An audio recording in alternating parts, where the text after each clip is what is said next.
နာ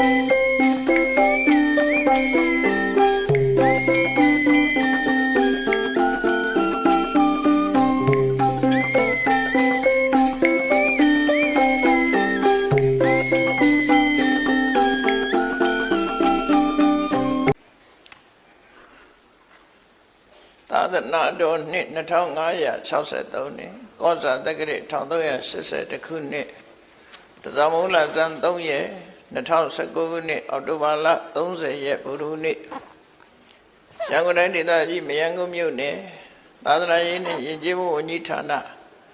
သာသနာတော်ထွန်းကားပြန်ပွားရေးဦးစီးဌာနသဝုသီရိဗိမာန်တော်အတွင်းဆင်ကျင်းပပြုလုပ်အပ်သည့်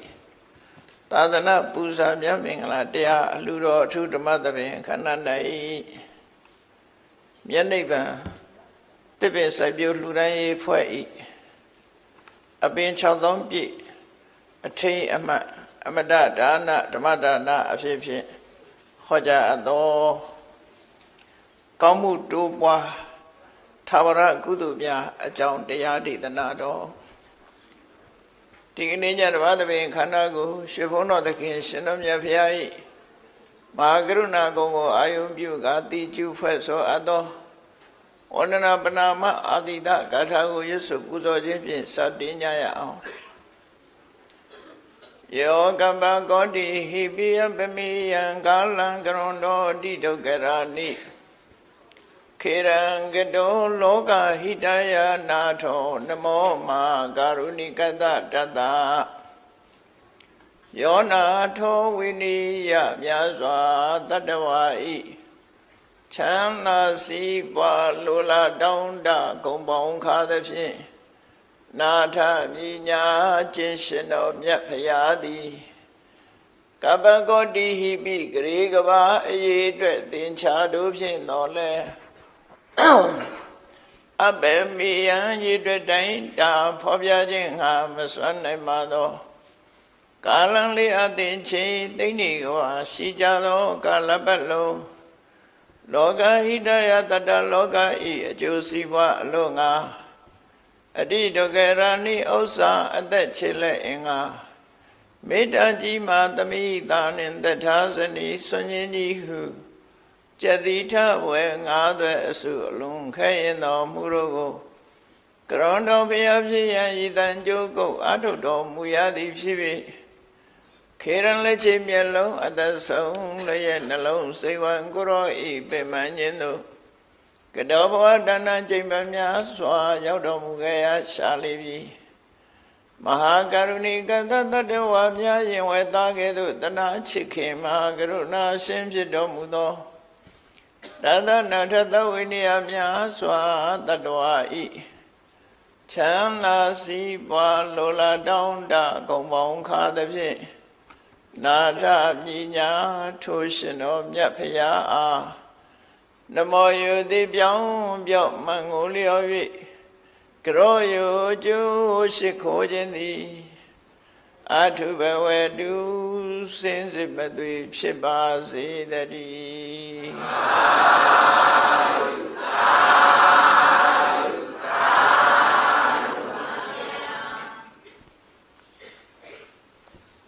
ကောင်းမှုတိုးပွားသာဝရကုသိုလ်များမြတ်ဝရကိုရတိုင်းဟောကြားတော်မူခဲ့တဲ့ဝဏရောပသုတ်တံဆိုတာနိကေ9ရက်ထဲမှာတန်ယုဒ္ဓနိကေလို့ခေါ်တဲ့နိကေကျမ်းထဲမှာမှတ်တမ်းတင်ထားတဲ့သုတ်တံတစ်ခုဖြစ်တယ်မြတ်စွာဘုရားဟာညတိုင်းတကောင်းကြောပြီးဆိုလို့ရှိရင်နတ်ပြည်ကနတ်တိပြမတွေဟာမြတ်စွာဘုရားစီရောက်ရှိလာကြတယ်။ယင်းတွေကတိလို့တဲ့ဆန္ဒတွေနဲ့မိကုံမေးကြတာဖြစ်တယ်။နေပိုင်းမှာဆိုရင်လူသားတွေချိန်ပေးရသည့်အတွက်ကြောင့်နတ်တွေဟာလူပြည်ကိုဆင်းလာနိုင်ခြင်းမရှိဘူး။လူသားတိတ်ဆိတ်လို့ညတကောင်ကြောပြီးဆိုရင်နတ်တွေဟာခွင့်ရရပြီးရုတ်တရက်မြတ်စွာဘုရားရှေ့မှာဘွားကနေပေါ်လာကြပြီသူတို့သိလို့တဲ့မေးကွန်းနေမေးကြတာဖြစ်တယ် နတ်တွေပဲဖြစ်ဖြစ်မြမာတွေပဲဖြစ်ဖြစ်လူပုံလူလောကနဲ့ဆက်ဆက်ပြီးတော့နေကြတာသူတို့ဘဝတွေကဘလို့ဆက်ဆက်တာတော့ဆိုလူဘဝမှာကုသိုလ်ကောင်းမှုလုပ်ကြတဲ့ပုဂ္ဂိုလ်တွေကနတ်ပြည်ရောက်ကြတာတိရစ္ဆာန်ကနတ်ပြည်ရောက်တယ်ဆိုတော့မရှိဘူးတော့မဟုတ်ရှိတယ်လွန်ရှားတယ်ပေါ့နော်အဲ့တော့နတ်ပြည်ရောက်သွားတဲ့ပုဂ္ဂိုလ်တွေဟာလူပြည်မှာအခြေခံပြီးတော့နတ်ပြည်ရောက်သွားကြတာဖြစ်တော့ကြောင့်လူဘုံနဲ့နတ်ဘုံဟာဆက်သက်မှုတွေကြီးမားတယ်လို့ပြောလူဘုံတော်ကကုသိုလ်ကောင်းမှုလုပ်ခဲ့တဲ့ပုဂ္ဂိုလ်တွေဟာနတ်ပြည်ပြမပြည်ရောက်ကြတမန်ဒါနကောင်းမှုတို့သီလကောင်းမှုတို့လုပ်တဲ့ပုဂ္ဂိုလ်တွေဟာနတ်ပြည်မှာဖြစ်နိုင်ကြတယ်ဒါနသီလတဲ့ပိုလွန်ပြီးတပ္ပထကျင့်စဉ်ကိုအောင်အောင်မြင်မြင်ကျင့်လို့ဇန်တရားရသွားပြီဆိုရင်ပြမဘုံထီအောင်တက်လန်းသွားကြတာဒါလည်းလူပြည်ကသွားတာပဲဖြစ်တယ်ပေါ့ဒါကြောင့်လူဘုံနတ်ဘုံပြမဘုံဆိုတာဟာအကြောင်းအကျိုးအဖြစ်ဆက်ဆက်နေကြဥပမာမဲ့မြန်မာလူမျိုးတွေကနိုင်ငံခြားသွားပြီးလှုပ်လို့ကြတယ်ကိုယ်စာတိမြေဖြစ်တဲ့မြန်မာပြည်ကိုပြန်ပြီးတော့တတိယချမှာပဲဘယ်ပုဂ္ဂိုလ်ပဲဖြစ်ဖြစ်မြန်မာပြည်ကိုအခြေခံပြီးတော့နိုင်ငံခြားမှာကြီးပွားနေတဲ့ပုဂ္ဂိုလ်တွေရှိသလိုနိုင်ငံခြားမှာအခြေခံပြီးတော့မြန်မာပြည်မှာကြီးပွားနေတဲ့ပုဂ္ဂိုလ်တွေလည်းရှိကိုယ်ဆင်ပြေတဲ့ဘဝကိုယ်အခြေပြုခဲ့တဲ့ဘဝပြန်လေးဆက်သက်မှုဆိုတာထုံးတဲ့ဆန္ဒတစ်ခုလိုပဲဖြစ်တယ်ပေါ့ဒါကြောင့်မို့နတ်တွေဟာဖျားပွင့်လာတဲ့အခါမှာသူတို့အတွက်ကောင်းကျိုးချမ်းသာရဖို့ဆိုလူတွေတဲ့ပိုအာရုံစိုက်တယ်လို့ပြောမှဖြစ်တယ်လူတွေကတော့ဒုက္ခဒုက္ခချမ်းသာလိုက်ဆင်းရဲလိုက်နဲ့လူဘဝဟာအစဉ်ပြေလိုက်မပြေလိုက်နဲ့ဘဝမှာဒီလိုနေကြတာအစဉ်တစိုက်အစဉ်ပြေနေတယ်ဆိုတော့မရှိကြဘူးပေါ့နတ်တွေကြတော့ဒီလိုမဟုတ်ဘူးသူတို့ကချမ်းသာဒုက္ခများတဲ့ပုံဖြစ်လာသည့်အတွက်ကြောင့်ကုသကံရဲ့အကျိုးတရားကိုသူတို့ပိုးပြီးတော့ခံစားကြရတယ်နတ်တွေရဲ့ဘုံကိုနတ်လောကနတ်တွေရဲ့အခြေအနေကိုမြတ်စွာဘုရားကမ္မဖလူပစီဝီကံတရားကိုမှီပြီးတော့သက်ရှင်တဲ့သဘောမျိုးလို့ဒီလိုဟောတာနော်လုံလဝိရိယထုတ်ပြီးတော့သူတို့ဟာစာဝတ်နေရေးအတွက်ကြိုးစားကြတာမဟုတ်ဘူးကံကောင်းရင်ကောင်းတယ်လို့ဆိုတာကျိုးစီးပွားကိုခံစားကြလူတွေကြတော့အဲ့လိုမဟုတ်ဘူးကံကြီးရုံးမဲ့ဖွဲ့လို့မရဘူးလူတွေကြတော့ကျိုးပန်းအထုံးမှုနဲ့ပေါင်းဆက်ရတယ်ကံကောင်းလို့ရတယ်ဆိုတာတော့မွေးတဲ့တထေးအိမ်ဖြစ်တဲ့ပုဂ္ဂိုလ်မျိုးတွေပေါ့နော်အဲ့လိုပုဂ္ဂိုလ်မျိုးကြတော့ကံကောင်းတယ်လို့ပြောမှာသို့သောကိုယ်ကရင်ကြိုးစားအထုတ်ခြင်းဖြင့်လူဘဝမှာချမ်းသာကြွယ်ဝသွားကြတဲ့ပုဂ္ဂိုလ်တွေရှိတော့လူတွေရဲ့ပုံဘဝကိုမြတ်စွာဘုရားကဥဋ္ဌာဏဖလူပစီဝီဥဋ္ဌာဏဖလဆိုတာဥဋ္ဌာဏဆိုတာလုံလဝီရိယတက်တက်ကြွကြွကြိုးစားအထုတ်တဲ့ဖလကအကျိုးတရားဥပဇီဝီကမိပြုပြီးတော့သက်ရှင်ရတယ်လူဘဝဆိုတာကြိုးစားမှယုံကံမှထက်တန်းရောက်တယ်ဆိုတဲ့အဓိပ္ပာယ်ပေါ့နော်အများစုဒီလိုဟောတာအဲ့တော့နတ်တွေကတော့ကံဤကျိုးပို့ပြီးတော့သိကြတယ်ဒါကြောင့်မို့လူဘုံလောကကိုနတ်တွေကအမြဲတမ်းကဲခတ်နေကြတရားမင်းကြီးစီလူလောကရဲ့အခြေအနေတွေကိုဥပုပ်နေတိုင်းလို့အစီရင်ခံစာတက်ကြရတယ်ပေါ့သူတို့မှာနတ်တပင်စီဝေးရောက်တိုင်းလူပြေကလူတွေဟာကုသိုလ်ကောင်းမှုပြုကြရလားဆိုတာကိုအမြဲတမ်းကဲခတ်တယ်တရင်ယူကြတယ်ဘာကြောင့်တရင်ယူတာတော့လို့ဆိုလူပြေကလူတွေကုသိုလ်ကောင်းမှုပြုတဲ့လူတွေများမှနတ်ပြည်မှာစီကားတာဖြစ်တယ်ကုသိုလ်ကောင်းမှုမပြုကြဘူးလူတွေကမိလျော့ရော့ဒုစရိုက်တွေလွှမ်းမိုးနေပြီဆိုရင်နတ်ပြည်ကတဖြည်းဖြည်းခြောက်ကပ်သွားတယ်လို့နတ်ဥယျာရောပါပြီးဖယ်သွားစီးနေတော့ဆိုအပေလေးပုံသွားစီးစဉ်းစားကြည့်မယ်ဆိုရင်လူတွေရဲ့လူဥယျာနတ်တို့ရဲ့နတ်ဥယျာပြမတို့ရဲ့ပြမဥယျာနဲ့တရိစ္ဆာန်ဥယျာစာတရိစ္ဆာန်ဥယျာပူများတယ်အပေလေးပုံကတရိစ္ဆာန်ဥယျာများဘာကြောင့်များတယ်လို့ပြောရမှာပြောနိုင်တော့လို့ဆိုရင်ကြည့်ပေါ့တရားတွေအကုန်လုံးကိုမကြည့်နဲ့ဘူးလူတွေနေစဉ်နဲ့အမျှသိရှိနေကြတယ်ကိုယ်တိုင်တွေ့နေကြတယ် ငါးတကောင်ရဲ့ဝမ်းပိုက်ထဲမှာငါးဥတွေဘယ်လောက်ရှိတယ်ဒါပဲစဉ်းစားကြည့်နော်ငါးတကောင်ရဲ့မွေးဖွားနှုန်းဟာသိန်းချီတန်းချီရှိတယ်လူတယောက်ရဲ့မွေးဖွားနှုန်းကဘယ်လောက်ရှိနည်းနည်းလေးပဲရှိတယ်နော်အဲ့လူဖြစ်ဖို့ဆိုတာလွန်ခဲအဲ့တော့တိရစ္ဆာန်ဖြစ်ဖို့တွေကအလွန်များဥယျာဉ်ကမနိုင်စားနိုင်တော့များပြားအဲ့ဒါကြောင့်မို့လို့ဒီလူဘဝလူတွေကောင်းစားမှဆိုကိုချင်းတရားရှိပြီးတော့ကိုချင်းသီလမြဲကြပြီတဏှာကောင်းမှုတွေလုံးကြပြီဆိုလို့ရှိရင်နတ်ပြည်နတ်ရွာတွေမှာစီကားတယ်စီကားရုံမြမကဘူးပြောရမယ်ဆိုလို့ရှိရင်တိုင်းပြည်တစ်ပြည်ဟာစီးပွားရေးနှိမ့်ကျသွားပြီဆိုရင်လူတွေရဲ့အနေအထားတွေကလည်းဆုတ်ဆုတ်ချာချာဖြစ်လာလူတွေရဲ့ပုံပန်းတဏ္ဍာကလည်းတောက်ပြောင်မရှိဘူးညှို့နွမ်းလာတဲ့အနေအထားမျိုးတွေရှိတယ်။ဗမာပြည်မှာပဲတစ်ချိန်တုန်းကတွေးကြမှာပေါ့ဘုန်းကြီးတို့တော့သတိထားမိပါတယ်နော်ဗမာပြည်စည်းဝါးတိုးတက်လာပြီဆိုတဲ့ကမြန်မာလူမျိုးတွေရဲ့မျက်နှာတွေကပို့ပြီးတော့ကြည်လင်းလာဝတ်တဲ့ဝတ်တွေတို့နေရာထိုင်တာတွေကပို့ပြီးတော့အဆင့်မြင့်လာတယ်စီးပွားရေးတိုးတက်လာရင်ဒီတိုင်းပဲလေအိမ်တိမ်မှာလည်းကြည့်ပေါ့စီးပွားရေးမကောင်းတဲ့အိမ်ဟာတာယာမှုမရှိဘူးအမေနဲ့အဖေမတည့်ဘူးသားသမီးတွေချင်းချင်းမတည့်ကြဘူးဆင်မပြေကြဘူးတို့စီးပွားတိုးတက်လာပြီဆိုရင်ပျော်ပျော်ရွှင်ရွှင်နဲ့မိသားစုဘဝမှာသုံးနိုင်ဆွဲနိုင်ခုဗမာပြည်ရဲ့အခြေအနေဟာဒီလိုအနေထားပြုလို့ဘုန်းကြီးတို့အကဲခတ်မိတယ်ဘယ်လိုကြောင့်အကဲခတ်မိတာတော့ဆိုရင်ဥပမာလေးတစ်ခုပြောပြမယ် holiday ဆိုလို့ရှိရင်အထူးသဖြင့်ရန်ကုန်လူတွေကြည့်ရမှာပေါ့ holiday long term holiday ဆိုရင်ရန်ကုန်လူတွေမြို့ပြင်ထွက်တာဟောဒီတိုးဂိတ်မှာသွားပြီးတော့ပိတ်နေတာတတိကြပါနော်တတိထားပေးကြပါအဲ့လိုသွားနိုင်လာနိုင်လဲနိုင်ပတ်နိုင်တယ်ဆိုတာစီးပွားတိုးတက်မှုရဲ့အရေးအယောင်ပဲလို့ပြောလို့ရတယ်ဟိုနိုင်ငံဒီနိုင်ငံသွားကြတယ်လဲကြတယ်ပတ်ကြတယ်ဆိုတာစီးပွားတိုးတက်မှလုံနိုင်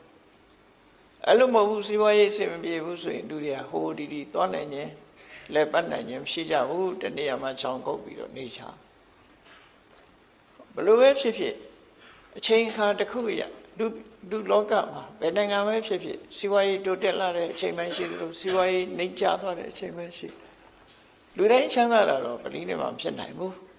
အမေရိကန်နိုင်ငံမှာသရောင်းစားမရှိဘူးမဟုတ်ရှိတယ်တိုးတက်တယ်ဆိုတဲ့နိုင်ငံတွေမှာလည်းသရောင်းစားရှိတာတောင်းပုံတောင်းနေတော့ကွာတော့ပေါ့နော်တချင်းလေးဆိုပြီးတောင်းနေတာကြတော့အမေရိကန်သရောင်းစားအဆင့်မြင့်တယ်လို့ဖြစ်အဲ့တော့တောင်းပြီးတော့တောင်းစားကြတာချင်းတော့တူတူပါပဲသို့တော့ဒီလိုလူတိုင်းဟာချမ်းသာမှုရှိကြလားလို့ဆိုမချမ်းသာအားလုံးတိုင်းပြည်တစ်ပြည်ဟာသွားရေးလာရေး infrastructure လို့ခေါ်တဲ့လမ်းတွေကောင်းတယ်မီးတွေကောင်းတယ်အခြေခံတွေပေါ့လေလူအားလုံးသုံးသွားလိုက်နိုင်တဲ့အခြေခံတွေ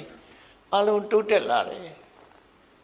အဲ့ဒါတွေတိုးတက်လာရင်တိုးတက်တယ်လို့ခေါ်လို့ရတယ်တော့တိုးတက်လာသည့်ခေတ်ကြီးထဲမှာမိသားစုတိုင်းစာဝတ်နေပြည်လဲလားဆိုပဲပြည်လဲမှာတော့ဒါကတော့အားလုံးပြည်လဲဖို့ဆိုတာခက်ခဲတယ်လေလူတွေတယောက်နဲ့တယောက်ကြိုးစားမှုမတူကြအဲ့တော့လူဘဝမှာတော့ကြိုးစားအထောက်မှုတွေဆင်ပြေလာတဲ့အခါမှာជីវတိုးတက်လာမှုဆိုတဲ့အရေးအယောင်လေးတွေတွေ့လာနတ်ပြည်မှာကြတော့ဘလို့အရေးအယောင်ပေါ်လာတော့ဆိုရင်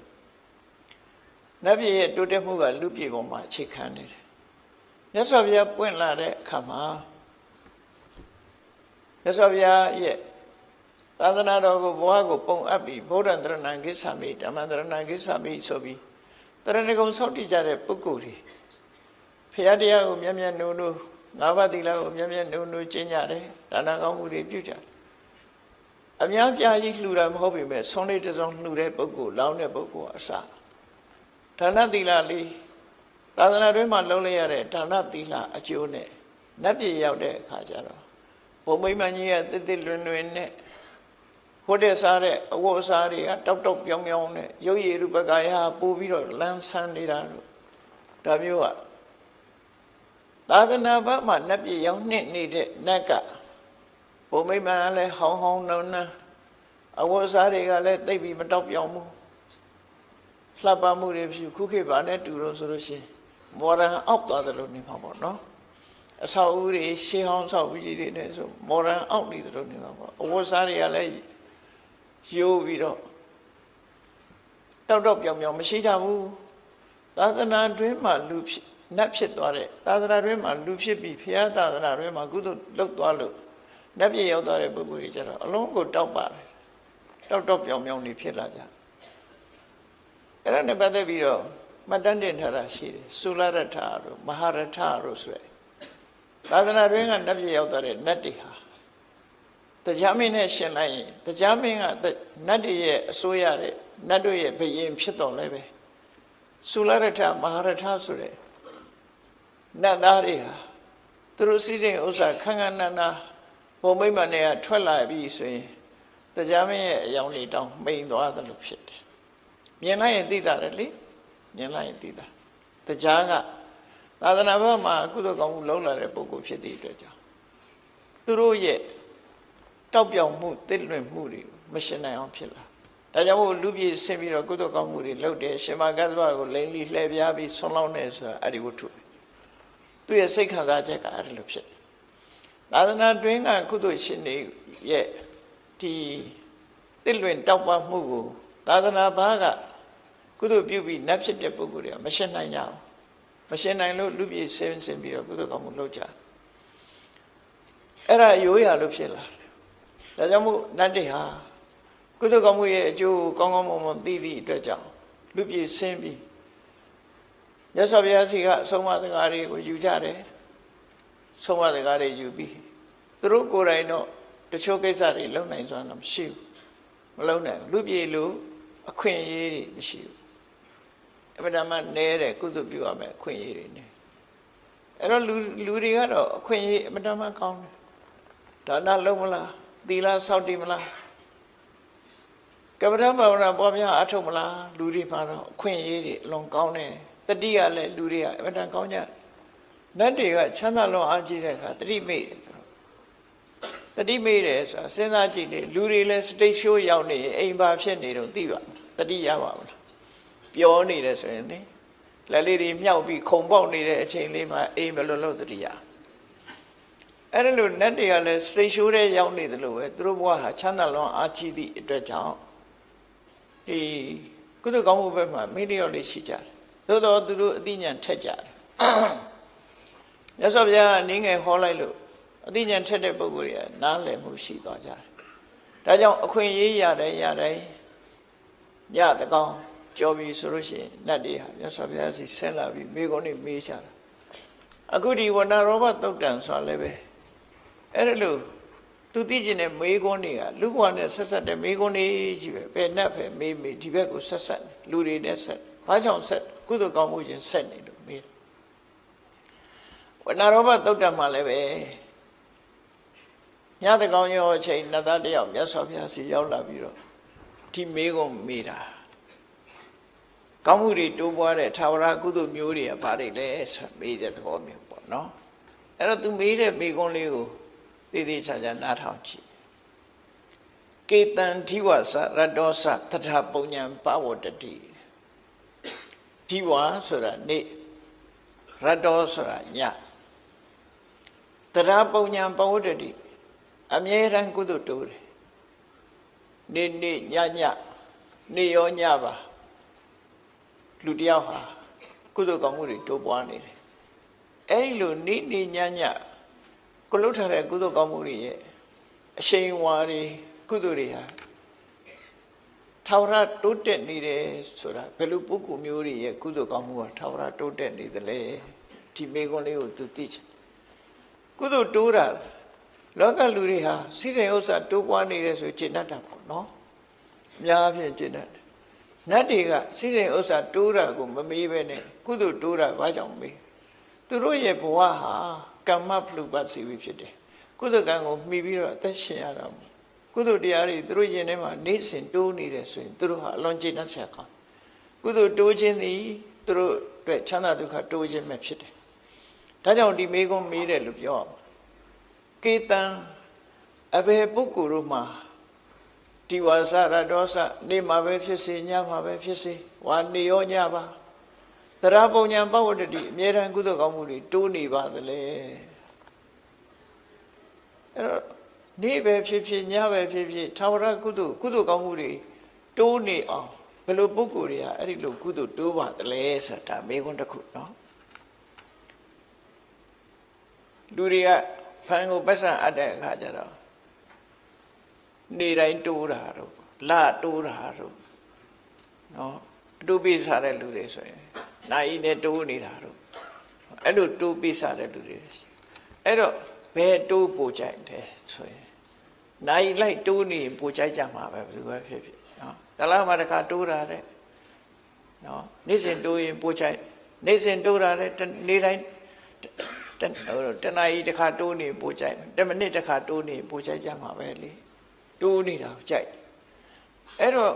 ကိုယ်ရင်တဲ့နှလုံးထဲမှာတမိုးကြီးမားတဲ့ကုသိုလ်တရားတွေဟာနေ့ညထာဝရကုသိုလ်ကောင်းမှုတွေတိုးနေတဲ့ကုသိုလ်မျိုးဘယ်ပုဂ္ဂိုလ်ရဲ့ကုသိုလ်မျိုးဟာထာဝရတိုးနေတဲ့ကုသိုလ်မျိုးဖြစ်ပါသလဲဆိုဒီမေကုန်းမေးတာနော်ထာဝရကုသိုလ်ရခြင်းနဲ့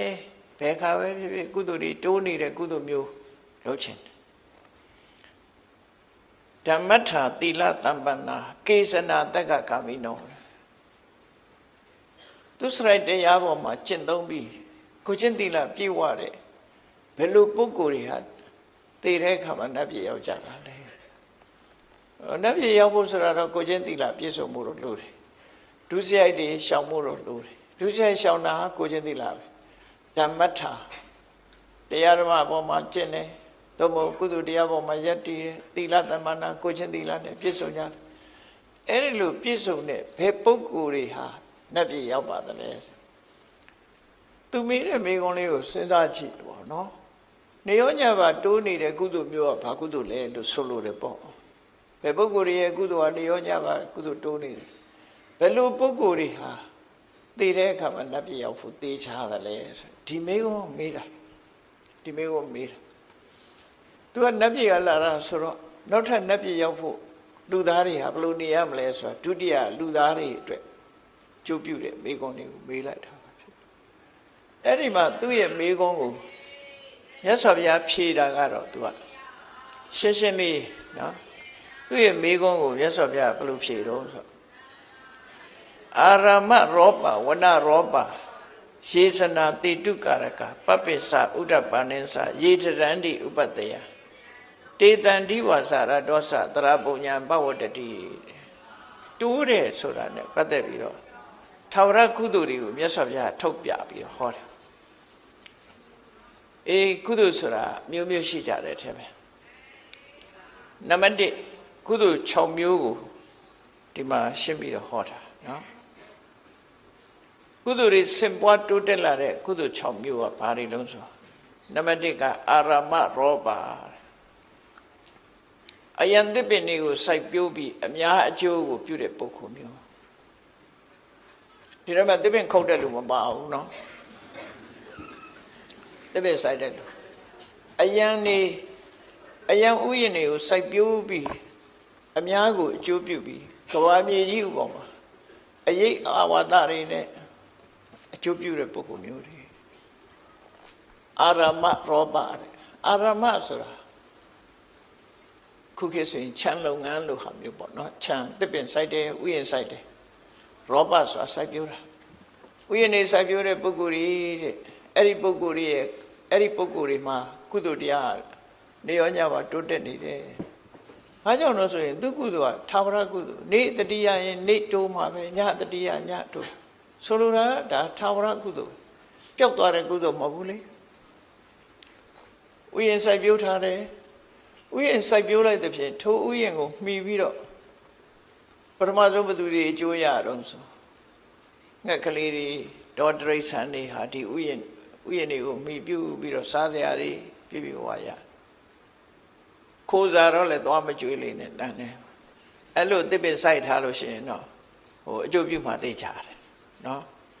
အဲ့လိုတစ်ပင်စိုက်ပေးထားတဲ့အခါမှာငှက်ကလေးတွေဟာတိရိတ်ခိုးပြီးတော့တစ်ပင်မှာရှိတဲ့အသီးလေးတွေစားပြီးဘလောက်စိတ်ချမ်းသာကြကောင်းသူတို့ဘဝဟာလုံခြုံသွားနောက်တစ်ခါကိုမမြင်ရတဲ့တ attva တွေဟာလည်းပဲတ တစ်ပင်ရိပ်တွေမှာမှီပြီးတော့သူတို့ရဲ့ပုံမိမ့်မှန်တွေကရှိတယ်တစ်ပင်ခုတ်လိုက်လို့ရှိရင်ပုံမိမ့်မှန်ပြုတ်ကြတာတွေ့တယ်မလားမော်လမြိုင်ဘက်မှာမြေပြိုတာတွေ့တယ်မြေပြိုရင်အိမ်တွေလည်းပါသွားတာအဲ့တော့တစ်ပင်လဲရင်လည်းတစ်ပင်ပေါ်မှာရှိတဲ့ပုံမိမ့်မှန်တွေပျက်စီးမှာပေါ့ဒါထုံးစံပဲပေါ့သူတို့ကံအားလျော်စွာဒီယောဂီစိုးဆိုတာတစ်ပင်ကွာကြတက်ထိုင်နေတာမဟုတ်ဘူးပကြီးဆရာဆွဲတယ်လို့ဘယ်ကြာကြီးထိုင်နေမှာတော့မြောက်ကြီးလို့နေမှာပေါ့ယောဂီစိုးတစ်ပင်ကွာကြထိုင်နေရုပ်ရောက်လို့ဖြစ်နေမှာဆိုလိုတာကယောဂီစိုးမှာဗိမာန်2မျိုးရှိတယ်အမျိုးအစား2ခုရှိတယ်ယောဂီစိုးရဲ့ဗိမာန်ဟာတစ်ပင်ရဲ့တစ်ခက်ပေါ်မှာတီးနေတဲ့ဗိမာန်မျိုးတစ်ခုတစ်ပင်ဆိုတဲ့ပင်စီပေါ်မှာတီးနေတဲ့ဗိမာန်တစ်ခု2ခုရှိတယ်တစ်ခက်ပေါ်မှာတီးတဲ့ဗိမာန်ကိုတာခတ်ထဗိမာန်လို့ခေါ်တယ်တာခါဆိုတစ်ပင်တစ်ခက်တာခတ်ထဆိုတာအဲ့ပေါ်မှာတီးရှိနေတာတစ်ခက်ပေါ်၌တီးရှိနေသောဗိမာန်နဲ့နေတဲ့ယုတ်ကစိုးကိုတာခတ်ထနော်အဲ့ဒါကြတော့တစ်ကိုင်းခုတ်လိုက်တာနဲ့တစ်ကိုင်းကုံသွားရင်သူ့ဗိမာန်ပျက်စီးသွားတယ်ဒါကြောင့်မို့ဗမာတွေကနတ်နေကိုင်းချန်တယ်ဆိုတာအဲ့ဒီအဓိပ္ပာယ်ကိုပြောတယ်တစ်ကိုင်းကုံအောင်မခုတ်ဘူးတစ်ကိုင်းကုံလို့ရှိရင်သူတို့ဗိမာန်ရပ်တည်နိုင်စွာမရှိတော့ဒီတစ်ပင်မောမြောက်လို့နေတာမဟုတ်ဘူးတစ်ပင်ကိုအကြောင်းပြုပြီးတော့သူတို့ဘုံဗိမာန်နေရှိနေတယ်လို့လူတွေလည်းမြေပေါ်နေတယ်ဆိုရင်ပဲမြေပေါ်မှာအိမ်ဆောက်နေကြတာလေမြေကြီးပေါ်တိုင်းအဲ့ထမှာမဟုတ်တာနတ်တွေလည်းပဲတစ်ပင်နဲ့ပတ်သက်ပြီးအဲ့လိုနေတယ်လို့ရုက္ခထဗိမာန်ဆိုတာကြတော့တစ်ပင်ကြီးလဲလိုက်လို့သင်္ကုတ်တူရှိနေသေးတော့သူ့ဘုံမိမမပြတ်သေးဘူးဒါရုက္ခထတစ်ပင်ရှိနေသေးဗျအမြစ်ပါတူပြစ်မှသူ့သိဘုံမိမပြတ်တယ်ဒါမို့ယောဂီဆိုက2မျိုးနော်တစ်ခက်တွေကောင်းခုတ်ရင်ယောဂီဆိုကစိတ်ဆိုးတယ်သူ့ဘုံမိမနေပျက်စီးတယ်တော့တချို့ယောဂီတို့ကစိတ်မဆိုးဘူးဘာကြောင့်လို့ဆိုရင်တစ်ပင်ရှိနေသေးရင်သူနေလို့ရနေသေးတယ်သင်္ကုတ်တူရှိနေလို့ရနေသေးတယ်သူ့ဘိမှမပြတ်ဘူးအဲ့တော့ကိုမမြင်ရမယ့်တရားတွေဟာလည်းပဲအခုလို့အယံဥယျာဉ်စိုက်ပျိုးပြီးတော့ထားခြင်းအပြင်တရားတွေပေါ်မှာအများကြီးကြိုးပြုသွားတယ်ဒါကြောင့်ဒီထာဝရကုသိုလ်မျိုးဟာနေတတိယရဲ့နေညတတိယရဲ့ညကုသိုလ်တွေတိုးတယ်အိပ်ပျော်နေရင်လည်းကုသိုလ်တိုးသလားလို့တော့ဒီလိုတော့မဟုတ်ဘူးအိပ်ပျော်နေရင်တော့ပဲကုသိုလ်ရမယ်ဆိုလိုတာကနေတတိယရင်နေကုသိုလ်ရမယ်ညတတိယရင်ညကိုတိုးမယ်နော်လူကခေါ်နေပြီကုသိုလ်တွေတိုးနေတာတော့မဖြစ်ဘူးအဲ့ဒါအဲ့တော့လူကအိပ်ပျော်နေပြီတိုးတာတော့အတိုးပါပဲပတ်စံအတိုးကတော့တိုးတယ်လူအိပ်နေလဲတိုးမှာပဲအဲ့ဒါတော့သူများဆရာပတ်စံချီးထားရင်တော့အဲ့ဒါအတိုးကတက်နေမှာနော်လူအိပ်နေလဲအတိုးကတော့မအိပ်ဘူးလို့ပြောကြတယ်လေဒါကြောင့်အဲ့လိုမျိုးကတော့တိုးတယ်ကုသိုလ်ကတော့မတိုးဘူးအိမ်နေလို့ကတော့ကုသိုလ်မတိုးဘူးတောင်တွေးမြောက်တွေတွေးနေလဲကုသိုလ်မတိုးကုသိုလ်တိုးတာဘယ်ချိန်တိုးတာတော့တတိယရင်ဝမ်းသာရင်ကုသိုလ်တိုးတယ်အဲ့တော့ခဏခဏတတိယကိုလောက်ထားတယ်ဟာတို့ဆိုတော့နော်အဓိပ္ပာယ်အဲ့ဒါလိုအဓိပ္ပာယ်နောက်တစ်ခုကဝဏရောပတစ်ပင်ဆိုင်တယ်တစ်ပင်ဆိုင်တဲ့ကုသိုလ်ဟာလည်းပဲထာဝရကုသိုလ်မျိုးဖြစ်တယ်တစ်ပင်ဖြစ်လာလို့ရှိရင်တစ်ပင်ကောင်းငှက်တောင်းခိုးဆိုတာမျိုးလို့အများကြီးကိုအကျိုးပြုတာဖြစ်တယ်ကဘာမြေကြီးကိုအေးမြစေပြီးတော့တရားတွေကိုအာဟာရနဲ့ပံ့ပိုးထောက်ပံ့ပေးရရောက်တယ်ပေါ့တစ်ပင်ကိုမှီပြီးတော့စားတော့ကြတဲ့တရားတွေအများကြီးဟာတစ်ပင်ဆိုင်ပေးလိုက်တဲ့ပုဂ္ဂိုလ်ရဲ့ထောက်ပံ့မှုကြောင့်သူဟာရှင်သန်နိုင်သွားကြတယ်ပေါ့ဒါကြောင့်မို့တစ်ပင်ဆိုင်ပြိုးခြင်းကုသိုလ်ကိုဝဏရောပလို့ဒီလိုခေါ်တယ်နော်အယံစိုက်ပျိုးတဲ့ပုဂ္ဂိုလ်ရဲ့တစ်ပင်စိုက်ပျိုးတဲ့ပုဂ္ဂိုလ်ရဲ့နောက်တစ်ခုကယေဇနာတေတုကာရကတေတုဆိုတာတရားဟိုဘက်ဒီဘက်ချောင်းချားနေတယ်ဟိုဘက်ဒီဘက်သွားဖို့လွယ်ကူအောင်တရားခင်းပေးတယ်တော့မဟုတ်မြေရေတော့မရှိဘူးကဘာ6ကဘာရှိနေတယ်အဲ6ကဘာနှစ်ခုကိုပေါင်းပြီးတော့ဂုတ်ထိတ်တရားလို့ပေါ့ဟိုဘက်ကူးလို့ရတယ်ဟာအဲ့ဒီလိုတရားမျိုးပေါင်းကူးတာတွေလုပ်ပြီးတော့လှူတယ်နောက်ကားသွားလို့မရအောင်ဂျိုက်ဖြစ်နေတယ်အဲ့နေရာမှာတရားခင်းပေးတယ်ဆိုလိုတာကတော့ဟိုဘက်ဒီဘက်ဒီသွားလို့လာလို့ကုသန်းလို့လွယ်ကူအောင်တရားခင်းပေးတဲ့ကုသိုလ်တေတုကာရကလို့ခေါ်တယ်နော်တေတုလို့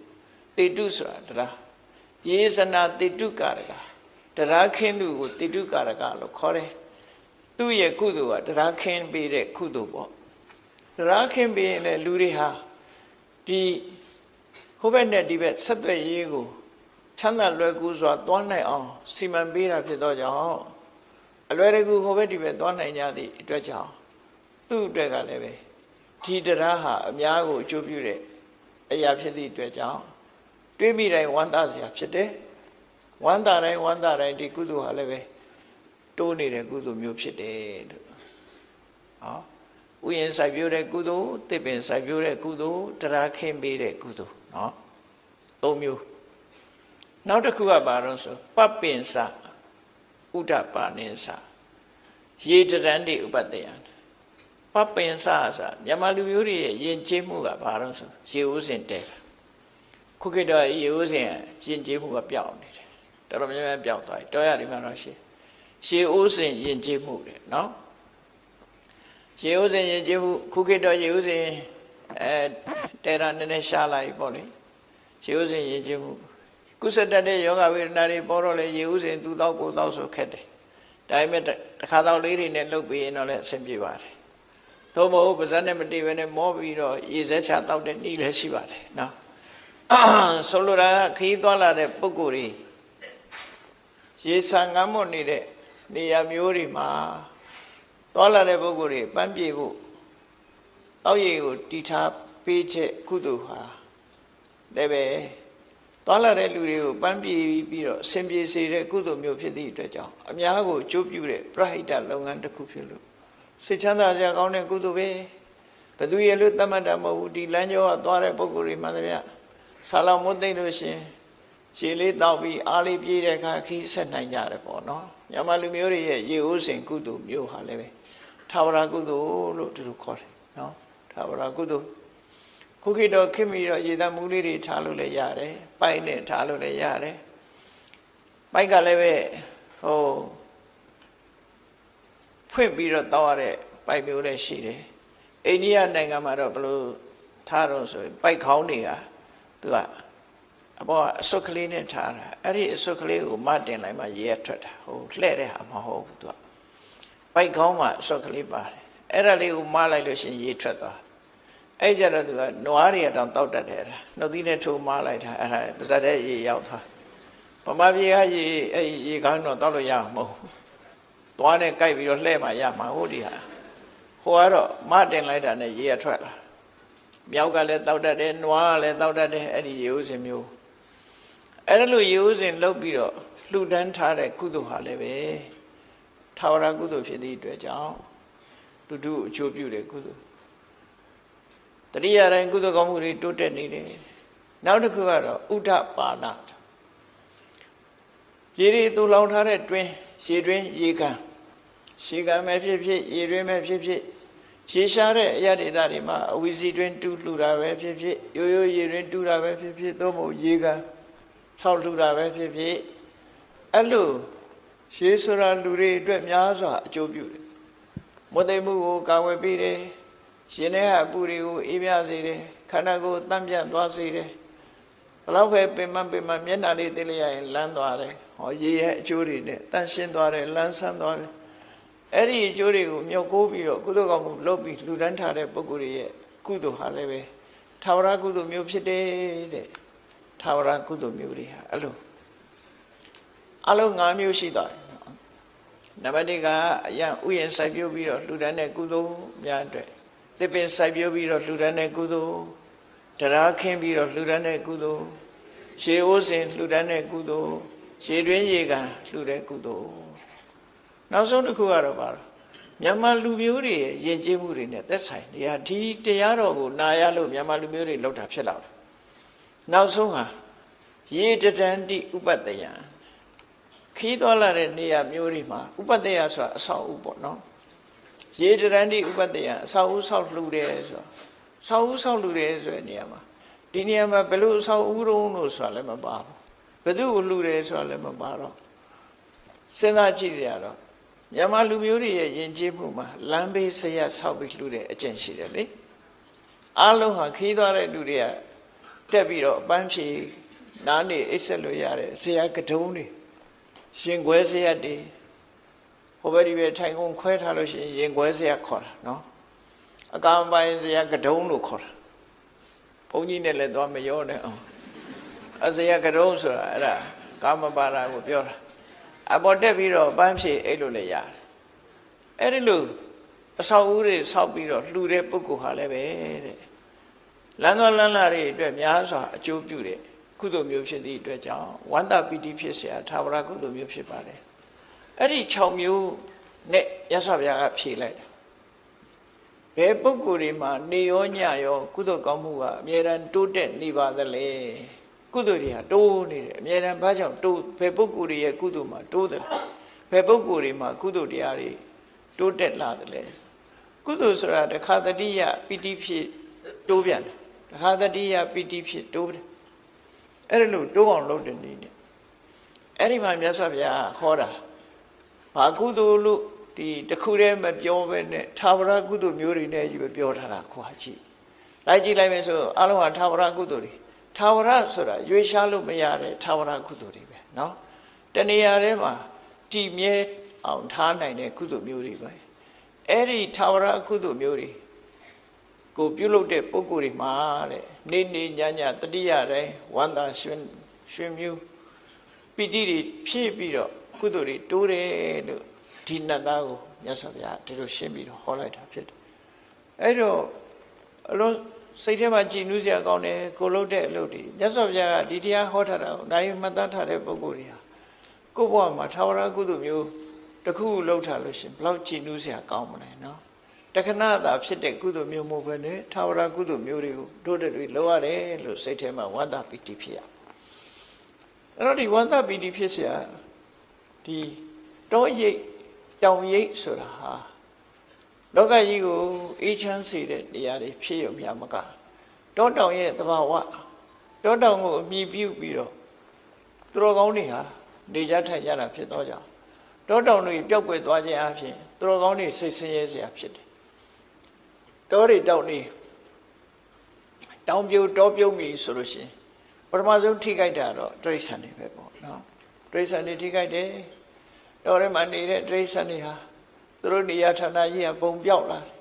တောတွေပြုံးတယ်တောင်တွေပြိုတယ်ဆိုနေစရာမရှိတဲ့အခါတိရစ္ဆာန်တွေနဲ့လူတွေဟာပဋိပက္ခဖြစ်လာကြဒါမို့လို့ဒီနာတိုက်ကြီးတို့ဥက္ကံတို့ဆိုခဏခဏဆင်းရိုင်းနေဆင်းလာပြီးတော့လူတွေရဲ့စိုက်ခင်းတွေဖြစ်စီးတယ်ဆိုတာတောပြုံးလို့ဖြစ်လာတဲ့ပြဿနာတွေဒါဖြစ်တယ်ပေါ့ဒီနာဘေကုဏအရက်ဒီမှာလည်းထို့တူပဲယမယံခါတောဆရိုင်းတွေဝင်ရောက်ပြီးတော့ဖြစ်စီးတယ်ဆိုတာဒါလူတွေလှုပ်တဲ့အလုပ်တွေကြောင့်မလို့လူတွေကိုတုံ့ပြန်ဒုက္ခပေးတဲ့အနေအထားမျိုးအလုံးတိရစ္ဆာန်တွေတစ်ခါရောက်တယ်တောတောင်ကောင်းသွားပြီဆိုရင်တိရစ္ဆာန်တွေဟာဘလောက်အေးချမ်းသာရမှုရှိကြမလဲသူတို့တောထဲမှာဂေဟစနစ်ဆိုecology ဆိုတစ်ခုနဲ့တစ်ခုဆက်ဆွဲပြီးတော့သူတို့အသက်ဘဝရှင်သန်နေကြတာဖြစ်တယ်နော်ဆက်သွယ်ပြီးရှင်သန်နေသူတို့ကောင်းတွေရှုထောင့်ကကြည့်လိုက်မယ်ဆိုရင်သူတို့ကောင်းတွေထဲမှာထူးခြားဆုံးသူတော်ကောင်းကမြတ်စွာဘုရားအဲ့မြတ်စွာဘုရားဘဝလေးကိုနည်းနည်းစဉ်းစားကြည့်ဘောဓဝိယံကိုသိတဲ့ပုဂ္ဂိုလ်တိုင်းမြတ်စွာဘုရားဘဝဟာတောနဲ့အမတမဆက်ဆက်တယ်ဖွာတော်မူတဲ့အခါမှာလည်းတစ်ပြက်အောင်မပါတယ်နော်จิมခါနာတို့သွားပြီးဖွာတာမဟုတ်ဘူးအဲ့မြတ်စွာဘုရားတော့တစ်ပြက်အောင်မဖွာလောမဏီတစ်ပြက်အင်းကြီးမအောင်မဖွာမွေးဖွားပြီးတော့လေဒီတရားကျင့်မှုနန်းတော်ကထွက်ခွာသွားပြီ29နှစ်အရွယ်တောထွက်ပြီ6နှစ်တရားကျင့်တော့လေတောထဲမှာပဲကျင့်တယ်တပည့်အောင်မှာပဲကျင့်မွေးတော့လည်းတပည့်အောင်မှာမွေးတယ်တရားကျင့်တော့လေတောထဲမှာတပည့်အောင်မှာကျင့်တယ်ဖျားဖြစ်တော့ကောမဟာဗောဓိပင်အောင်မှာဖျားဖြစ်တယ်ဖျားဘဝမှာနေတဲ့အခါရောစေတဝနေဝိဟရတိဝေလူဝနေဝိဟရတိဣတိပတနေဆိုတာဒါတွေအားလုံးဟာတောတွေတောင်တွေကြီးပဲကောမြတ်စွာဘုရားရဲ့ဘဝမှာတောတောင်တွေမှာပဲသရင်သုံးနေထိုင်သွားတာရာသက်ပံလို့ပဲ တောရီတောင်နေတဲ့မှာပဲသတင်းသုံးပြီးတော့နေထိုင်သွားတယ်ပြိဋိဘံဆန်တဲ့အခါကျတော့လေကုသိနာရာလို့ခေါ်တဲ့ကုသိနာယုံမန္တမင်းတို့ရဲ့အင်းကြီးဥယျာဉ်တွေကအင်းကြီးမဲ့နှစ်ပင်ချာမှာပြိဋိဘံဆန်သွားမြတ်စွာဘုရားဟာဘုရားဖြစ်တော်မူတဲ့အချိန်ဘုရားအဖြစ်အသိဉာဏ်တူရတဲ့အချိန်မှာဘောဓိပင်ကိုကြောပေးပြီးတော့အရှိလောကရကိုကြည့်ပြီးထိုင်ပြီးတော့ဘုရားဖြစ်တာနေထွက်တဲ့ဘက်ကိုမျက်နှာမူပြီးတော့ဘုရားဖြစ်တာဘာအဓိပ္ပာယ်ဆိုတာကိုတော့မပြောကြပါဘူးကိုယ့်အကိုစဉ်းစားကြည့်မယ်ဆိုရင်ပြောလို့ရတာဘာတစ်ခုတော့မြတ်စွာဘုရားအရှိလောကရကိုကြည့်ပြီးတော့နေထွက်တဲ့အရာကိုကြည့်လိုက်တော့အဲ့ဒီမှာဘုရားဖြစ်ခြင်းရဲ့အဓိပ္ပာယ်ဘာလို့ဆိုရင်နေမင်းကြီးပေါ်လာလို့ရှိရင်လောကလူတွေဟာလောကလူတွေဖို့အမှောင်ပြောက်ပြီးတော့အလင်းအောင်ရောက်လာတာပဲလေဘုရားပွင့်လာခြင်းဟာလည်းပဲအရှိဘက်ကိုမျက်နှာမူပြီးတော့ပွင့်သည့်အတွက်ကြောင့်လောကကြီးကိုအလင်းပေးမယ်ဆိုတဲ့သဘောကိုဖော်ပြနေတာဟုတ်လောကကြီးကိုအလင်းပေးနေထွက်တဲ့ပဲမြတ်စွာဘုရားဆိုတဲ့ဒီအသိဉာဏ်နေမင်းကြီးဟာထွက်ပေါ်လာတဲ့အခါလောကလူသားတွေအမှန်တရားကိုသိရှိခွင့်ရလာနေထွက်လာတဲ့အခါအမှောင်တွေပျောက်ပြီးတော့လူတွေဟာအကောင်းဆုံးအကြောင်းကျိုးမျက်စိနဲ့မြင်လို့ဆုံးဖြတ်နိုင်စွာဖြစ်လာတယ်မြတ်စွာဘုရားပွင့်လာတော့လေတရားဓမ္မကိုသိကြတာနေထွက်တဲ့ဘက်ကိုမျက်နှာမူပြီးတော့ပွင့်တာဟာဒီအဓိပ္ပာယ်ကိုဆောင်တယ်လို့ဆိုတာဖြစ်တယ်သို့သောတက်တော့80ပြည့်တဲ့အခါမှာပြိဋိဘံဆံတော်မူတော့မယ်ဆိုတဲ့အချိန်မြောက်ဘက်ကိုခေါင်းထားပြီးလက်ရဘက်ကိုစောင်းပြီးတော့လျှောင်းလိုက်တဲ့အခါမျက်နှာကဘယ်ဘက်ရောက်သွားလဲအနောက်ဘက်ရောက်သွားကိုယ့်ကိုအိတ်ချီမသေးကြလို့ရှင်ရန်ကုန်လူတွေတောင်မြောက်လဲကွဲတာမဟုတ်ဘူးကွန်ပတ်စ်လေးရှာထားမှာဘယ်ဘက်ကတောင်လဲဘယ်ဘက်ကမြောက်လဲတွေ့ကြနော်အဲ့တော့မြောက်ဘက်ကိုခေါင်းထားပြီးတော့အနောက်ဘက်ကိုမျက်နှာမူစောင်းပြီးတော့အိတ်လိုက်တဲ့အခါမှာမြတ်စွာဘုရားရဲ့မျက်နှာတော့ဟာအနောက်လောကရဘက်ကိုမျက်နှာမူပြီးသားဖြစ်ပွင့်တော့ကအရှိဘက်ကိုကြည့်တယ်ပြိဋိဘံဆံတော့အနောက်ဘက်ကိုကြည့်တယ်ဘာအဓိပ္ပာယ်လဲလောကကြီးကိုလင်းအောင်ပေးနေတဲ့နေမင်းကြီးဝင်တော့မယ်ဆိုတဲ့အဓိပ္ပာယ်ပဲအနောက်ဘက်ကနေထွက်တယ်လို့မရှိဘူးလေနေဝင်တာပဲရှိအဲ့တော့မြတ်စွာဘုရားဒီပြိဋိဘံဆံသွားခြင်းအပြင်လောကလူသားတွေအသိဉာဏ်တွေဆုံးရှုံးသွားတယ်ပေါ့အလင်းအောင်ဆုံးရှုံးသွားသလိုမြတ်စွာဘုရားရဲ့အဆုံးအမတရားတော်တွေဆုံးရှုံးသွားရင်လင်းအောင်ဆုံးရှုံးသလိုဆုံးရှုံးမှာပဲဖြစ်တယ်အဲ့ဒီအဓိပ္ပာယ်တွေကိုခေါ်ကျူးတဲ့အနေနဲ့မြတ်စွာဘုရားဟာအရှိဘက်လှည့်ပြီးတော့ဘုရားဖြစ်ပြီးလက်ရနံပါတ်ကိုစောင်းလို့အနောက်ဘက်ကိုမျက်နှာမူပြီးပြိဋိဘံဆံတော်မူခြင်းဟာလောကသားတို့အတွက်ပညာတစ်ခုပေးခဲ့ခြင်းပဲဖြစ်တယ်ဘုရားရဲ့ကရုဏာအမတ္တမကြီးမားတယ်ပြိဋိဘံဆန္ဒတောင်းမှာပဲမင်းတို့စံနမူနာယူခဲ့ဖို့လှုပ်ထားခဲ့တာဖြစ်တယ်ပေါ့နော်အစစအရာရာအသိပညာတွေပြီးခဲ့တယ်လောကမှာအသိပညာအလွန်အရေးကြီးတယ်ဒါကြောင့်မြတ်စွာဘုရားကနတ်သားတယောက်ဟောပြောတဲ့မိကုန်းနဲ့မေးတဲ့မိကုန်းကိုအခုလိုသာဝရကုသိုလ်တွေနဲ့ဖြေလိုက်တာနောက်တစ်ခေတ်ကျတော့တစ်ပင်တွေပြောင်းအောင်ခုံးကြလိမ့်မယ်ဆိုတာသိလို့များဖြစ်မလားမသိဘူးအဲ့ဒါကြောင့်မို့ဒါတွေစိုက်ကြလို့ဆိုတဲ့အဓိပ္ပာယ်ဖော်ပြတာနော်ဒါလွန်ခဲ့တဲ့နှစ်ပေါင်း2600ကဟောခဲ့တဲ့တရား2600ဟောခဲ့တဲ့တရား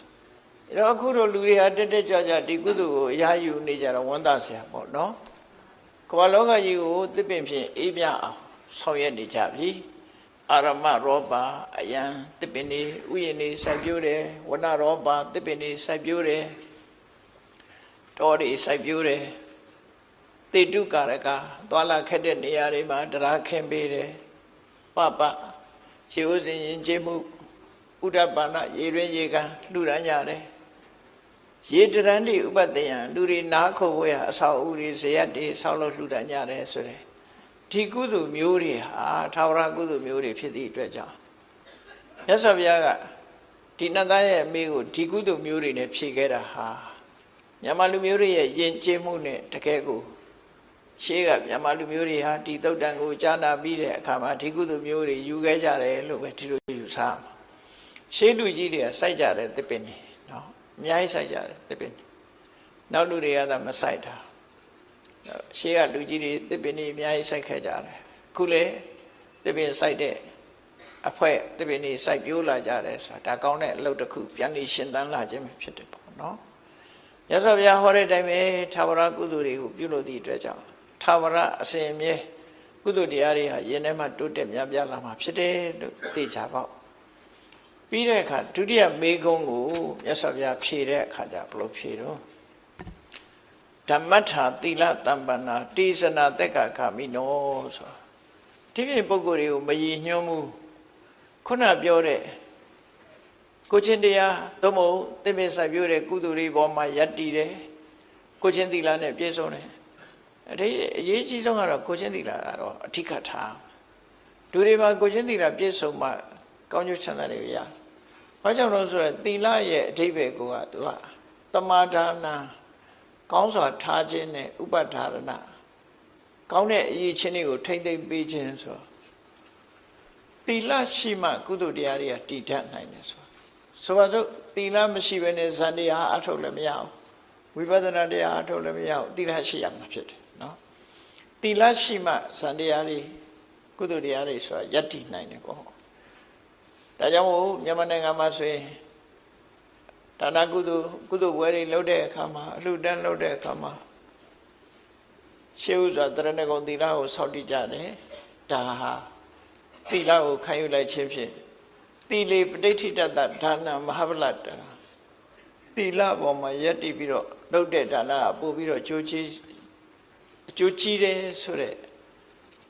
အဆိုအမိန့်တိုင်းဆောင်ရွက်ခြင်းပဲဖြစ်တယ်တခါဘုန်းကြီးတွေကပရိရွတ်တယ်ဆိုတာမေတ္တာတုတ်ရွတ်တာဖြစ်တော့ကြောင့်ဘုန်းကြီးတွေဘက်ကမေတ္တာပွားတယ်တခါတော့မှလှူတဲ့ပစ္စည်းကိုမေတ္တာပွားပြီးမှခံယူလို့ရှိရင်တခါတော့မှရဲ့အလှူဟာပို့ပြီးတော့ကြီးမားတယ်ဆိုဒီအဆိုအမိန့်တိုင်းဘုန်းကြီးတွေပရိရွတ်တာနော်ပရိရွတ်ခြင်းကတန်ဃာတွေဘက်ကပြင်ဆင်ခြင်းသီလခံယူခြင်းကတခါတော့မှကုသိုလ်ရှင်တွေဘက်ကပြင်ဆင်ခြင်းလို့ပြင်ဆင်မှုနှစ်ခုလုံးမှဒီကုသိုလ်ကောင်းမှုဟာအပြည့်အဝပို့ပြီးတော့စင်စင်ကြယ်ရတယ်ပေါ့ဒါကြောင့်ဒီမှာမြတ်စွာဘုရားထည့်ပေးတာဓမ္မထာကုသိုလ်ကောင်းမှုတရားတွေပေါ်မှာယက်တည်တဲ့ပုဂ္ဂိုလ်သီလတမ္ပန္နာကိုချင်းသီလနဲ့ပြည့်စုံတဲ့ပုဂ္ဂိုလ်အဲ့ဒီကိုချင်းသီလနဲ့ပြည့်စုံပြီးတရားပေါ်မှာယက်တည်နိုင်တဲ့ပုဂ္ဂိုလ်တွေဟာတေသနာတက္ခကာမိနောခုနပြောတဲ့ကုသိုလ်ကောင်းမှုတွေလုပ်တဲ့ပုဂ္ဂိုလ်တွေဟာသိလို့ရှိရင်နတ်ပြည်ရောက်တာလဲသူတို့ပဲ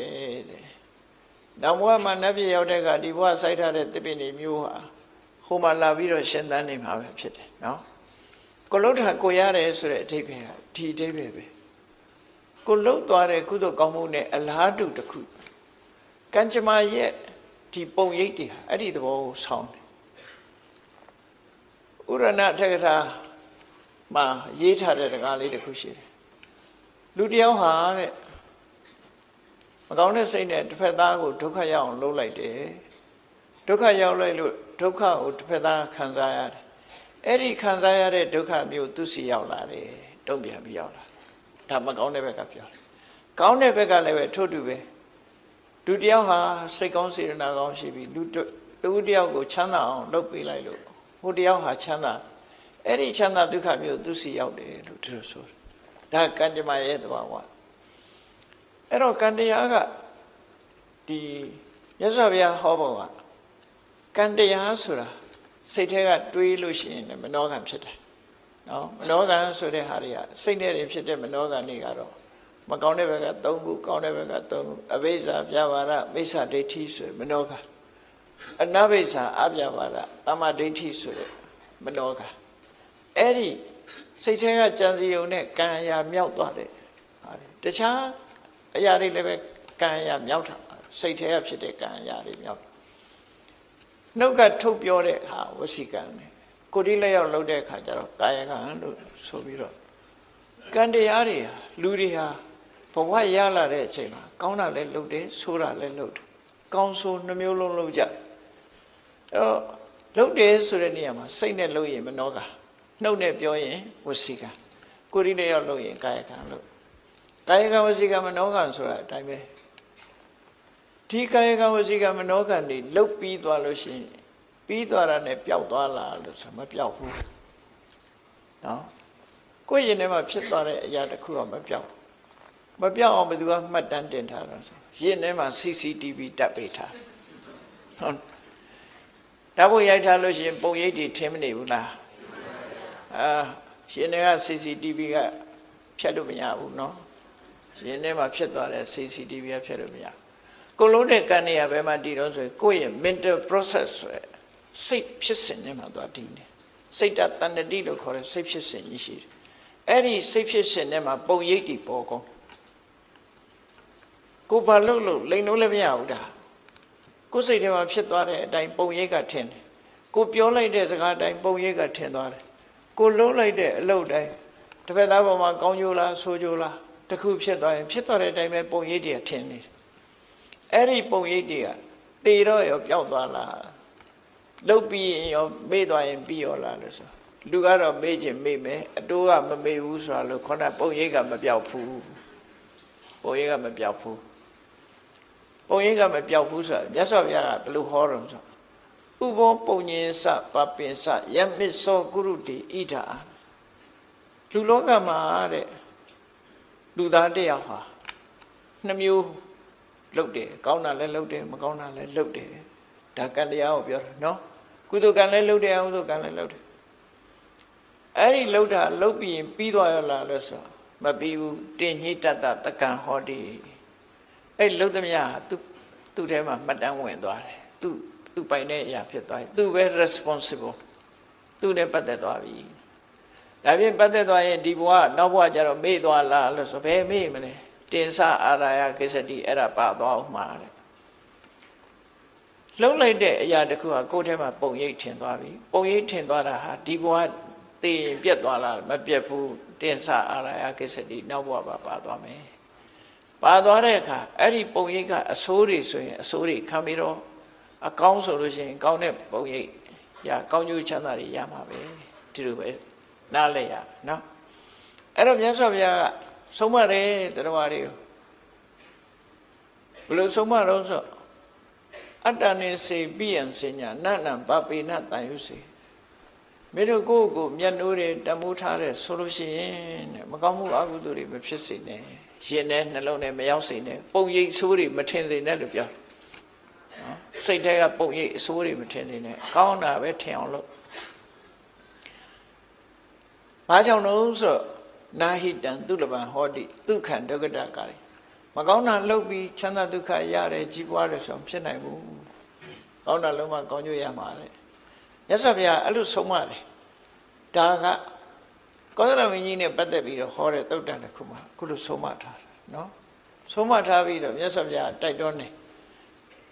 တတ္တမကရိယကလျာဏနိစ္စယံတံပရာယိကံပုံညာနိပရလောကသမိပဋိဋ္ဌာဟောတိပါဏိနာဒါကြောင့်မို့တဲ့ကောင်းကျိုးချမ်းသာတွေကိုဖြစ်ပွားစေတတ်တဲ့တမလွန်ဘဝကိုအကျိုးပြုတတ်တဲ့တမလွန်ဘဝအတွက်လည်းအကျိုးပြုတတ်တဲ့ကုသိုလ်ကောင်းမှုကိုကြိုးစားလုပ်ကြပါပုံညာနိပရလောကသမိပဋိဋ္ဌာဟောတိပါဏိနာအဲ့လုပ်တဲ့ကုသိုလ်ကောင်းမှုတွေဟာနောက်ဘဝအတွက်ကိုယ့်အတွက်အားကိုးစရာဖြစ်ပါတယ်လို့သူတို့ဆိုလူတွေကဒီဘဝကျတော့အားကိုးစရာတွေကရှိကြတယ်လေကိုယ်ဆောက်ထားတဲ့အိမ်ရှိတယ်ကိုယ်မိသားစုရှိတယ်အမေရှိတယ်ဖေရှိတယ်ရှားဝေထားတဲ့ငွေကြေးတွေရှိတယ်ဒါတွေကိုပဲအားကိုးအေးမျက်စိလေးနှလုံးမှိတ်ပြီးတမန်တော်ဘဝသွားပြီဆိုရင်ရှိတဲ့ငွေရလည်းပဲကိုနဲ့အတူရှိမှာမဟုတ်ဘူးเนาะကိုအမေဖေကိုမိသားစုကလည်းကိုနဲ့အတူလိုက်မှာမဟုတ်ဘူးအလုံးဟာကိုတယောက်တည်းပဲသွားကိုတယောက်တည်းသွားအဲ့တော့ဘာအားကိုးရမှာတော့ဆိုခုပြောတဲ့ကိုလုပ်တဲ့ကုသိုလ်ကောင်းမှုဟာကိုယ့်အတွက်အားကိုးစရာပဲဒါကြောင့်မို့ကုသိုလ်ကောင်းမှုလုပ်တိုင်းကိုယ်စိတ်လေးကိုအစဉ်တတိယပြီးတော့ကုသိုလ်တရားတိုးပွားအောင်အမြဲတမ်းတတိထားပြီးတော့ကုသိုလ်တွေပွားနေအောင်ဝန္တာပီတိဖြစ်ပြီးအပြန်နေ့စဉ်နဲ့အမျှတတိယအောင်ကြိုးစားအထောက်ကြအားမှာဖြစ်တယ်ပေါ့အဲ့ဒါဝဏရောဘတုတ်ကပေးတဲ့အသိပညာပဲဖြစ်တယ်မြတ်စွာဘုရားကိုယ်တိုင်ဟောခဲ့တဲ့ဒီသုတ်တံမှာဒီကုသိုလ်မျိုးတွေကိုသာဝရကုသိုလ်မျိုးတွေကိုလုပ်လို့ရှိရင်နေ့လဲညရောတတိရတဲ့အခါတိုင်းမှာကုသိုလ်တွေအမြဲတမ်းတိုးတယ်ဆိုတာတိုးတယ်လို့ပြောထားရတဲ့ကိုဟာကိုလှုပ်တာတစ်ခါပဲဖြစ်အောင်တော့ကုသိုလ်တွေအချိန်ချင်းလုံးတယ်လို့တိုးလာမှာပဲတိုးပွားလာတယ်လို့ဆိုတယ်တေတံတိဝါစတေတံ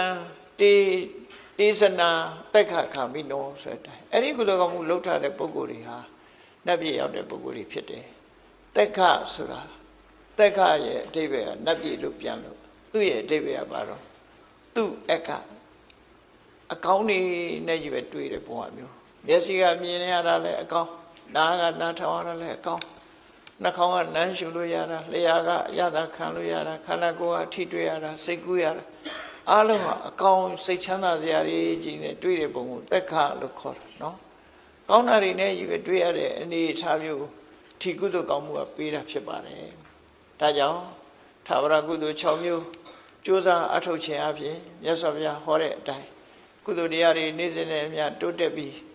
နောက်ဆုံးဒါအ ਨੇ ဆုံးပြောတာနိဗ္ဗာန်ကိုယေရှုဥတည်ပြီးတော့လုပ်ရင်နိဗ္ဗာန်ထိအောင်အကျိုးပြုမှာပဲဖြစ်တယ်မဟုတ်ရင်ပုံမှန်အားဖြင့်တော့နှစ်ပြည့်ရောက်ကြောင်းကုသိုလ်ကောင်းမှုတစ်ခုဖြစ်တယ်လို့ဒီလိုမှတ်သားကြကောင်းမှုတိုးပွားသာဝရကုသိုလ်များအကြောင်းမှတ်သားနိုင်ယူကြပြီးသည့်အားလျော်စွာသူတော်စင်ပြိဿအပေါင်းတို့ကုသိုလ်တရားဖြစ်ပွားအောင်တို့တွေကြိုးစားအားထုတ်ရမှာဖြစ်တယ်လို့တတိထားကကြိုးစားအားထုတ်နိုင်ကြပါစေကုန်သတည်း